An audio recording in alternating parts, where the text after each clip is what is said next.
MTN pulled one of the biggest pivots in history, and most people are not even aware. In the early 2000s, companies like MTN were basically airtime companies. You buy recharge card, make calls, send SMS, and they make money. But then the internet showed up and quietly destroyed that business model. Nigeria stopped calling through the network. They stopped sending SMS. WhatsApp had become a threat to the future of MTN. Interestingly, this wasn't even a Nigerian problem. The difference is that most telecom companies around the world have customers tied to contracts, so they were relatively protected. But MTN customers were mostly prepaid, so they knew that they had to figure out something very fast. So they went hard on data. Bigger packages, more entry points for different income levels. So data became the engine that replaced what voice used to do. But they knew that that was not enough. So they launched MTN Business, went into advertising, and eventually launched Extra Time, which essentially was a banking feature that they used to test the waters. But then, something interesting happened. MTN got into a fight with Nigerian banks over revenue sharing formula for the airtime bought on their platforms. The banks responded by pulling MTN off their platforms. So for 48 good hours, Nigerians could not buy MTN airtime. MTN learned a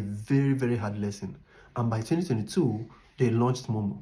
That was when it dawned on them that even though they are not in the same industry with the banks, they were in direct competition. Today, MTN has a microfinance bank license. Just by being the largest telecom company in the country with over 20 years of experience, MTN has very deep insight into consumer spending, far more than many banks. Banks pay billions for that kind of insight. MTN built it accidentally, simply by existing. Sometimes, the very thing you're building is not the most valuable thing that you're actually building. You may think you're selling clothes, but you're actually building trust. You may think you're running a logistics company, but you're actually building distribution. You may think you're creating content, but what you're actually building is influence. Businesses that survive for decades are usually the ones that recognize their hidden assets early and pivot before the market forces them to. As a business owner, you must be careful not to become too comfortable with the business model that made you successful, that you become emotionally attached to it. The market doesn't care about what worked yesterday. Technologies change, consumer behaviors change, entire industries disappear. While some businesses are still busy celebrating their old wins, you must disrupt yourself